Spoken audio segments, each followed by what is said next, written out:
Hey, are you missing a little bit of click and thump in your kick? I'll show you how to get them. But before we start, please subscribe to my channel, press like. I'm trying to grow this little channel so hard this year. It's been so difficult. I had 1,000 surgeries, but I'm still here trying to post for you guys. So please, help me out as well. Today, we're gonna work on drums, right? Sometimes you go out to record some drums, and usually when you record punk drums, you have two mics in your kick, right? You have one inside the kick, pointing towards the beater of the kick drum, right? To get that clicky sound from the beater beating onto the skin, just super clicky. We need that for the fast transients of a punk song, right? And you also have a mic outside of the kick drum called the kick out, right? To get the goodness, the low end, just the thump from the kick, right? But sometimes, like me, you don't have two mics, or you don't have enough inputs to put two mics on your kick drum. So you only have one kick drum sound. And sometimes it's not that good. Sometimes it's right in the middle. It's not clicky enough or thumpy enough. It's just,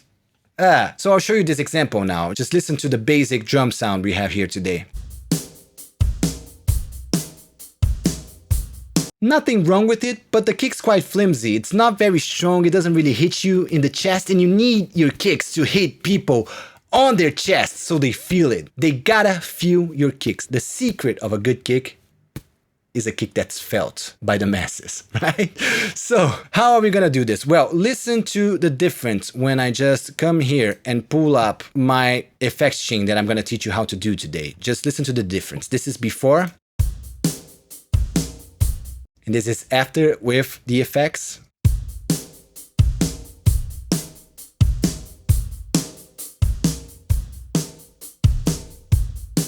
Much stronger. There's click there. There's thump there. It really hits you in the chest. If you put it through big speakers, it's gonna make the room shake, you know? You kind of want that a little bit. But yeah, let's erase this and let's go from scratch. So the first step is to use this very nifty little plugin here in ABLETON Live called Drum Bus. We're gonna get our click first, right? So just drag it into your track.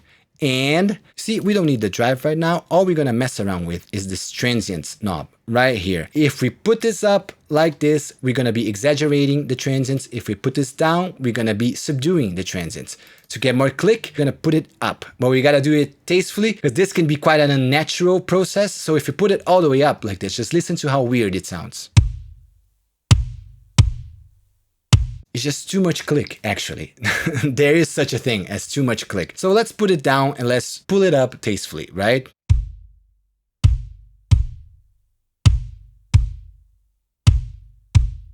That's good right there. Usually I always do this. I go a bit overboard and then I come back a little bit. That's a good little trick. So we got our click down. That's it. The click is there. Now we have the click. So what we're gonna do is select this plugin, press Command or Control G to group it. This creates this rack here. You can open the chains and just rename this chain click. Right click down here, create chain, rename this thump. And now on this chain, we're gonna create our thump. How do we do this? We're gonna start by using the same plugin again in the opposite way. So here we go again, drum bus again, but this time we're gonna subdue the transients because we already got the click in the other chain. Let me solo this chain right here and we're gonna do the opposite of what we did in the other chain. Drive all the way down, just like on the other one, but transients, now we're gonna subdue them, so all the way to the left. You hear it, it kind of almost fades in your sound a little bit, but because we have the click on the other chain, now we can really subdue the click on this chain so we can really focus on the thump. Parallel processing in Ableton is really easy because you have the effect rack, so it's really easy to process the sound parallelly. Is that even a word? Parallelly? I don't know.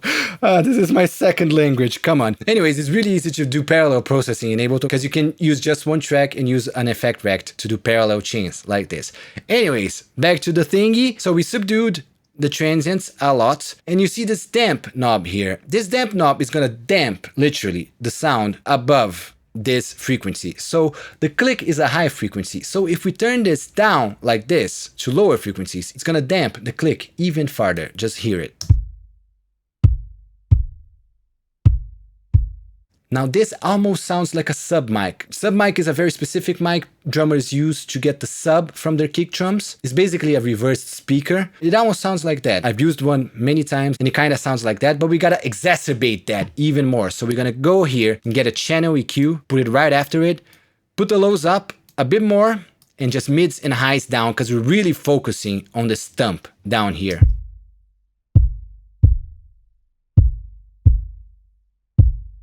Oops, let me pull this into the effect rack. I accidentally put it outside. It doesn't really matter because it's soloed now, but let me put it in the effect rack like this so it's in the right chain.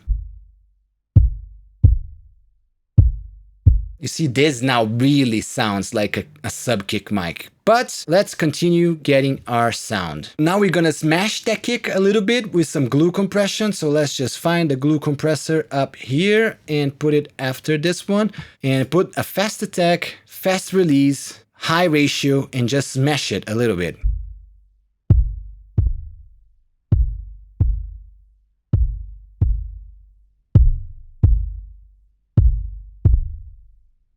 By smashing it with a fast attack like this and really controlling your release. See, I'm really leaving the release on the rhythm of the song. That way, these thumps get a little bit longer, so it makes your kick sound a little bit bigger, I would say. And lastly, just a little bit of saturation. So let me just get the saturator here.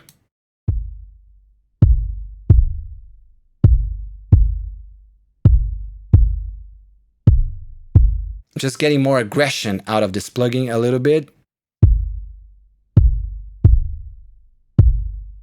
And now we can unsolo this and balance them together. So I think the thump is a little bit too loud now, so we can turn it down a little bit.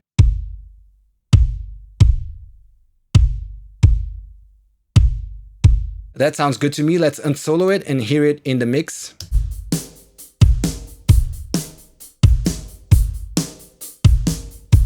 A bit too loud, so I'll just stick a utility after this plugin here and turn it down a little bit.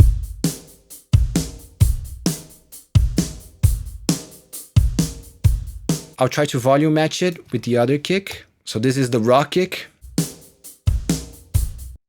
Hitting 18 here if I turn it on.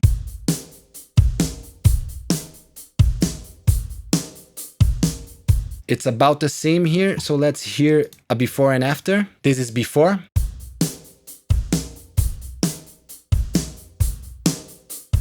Now after.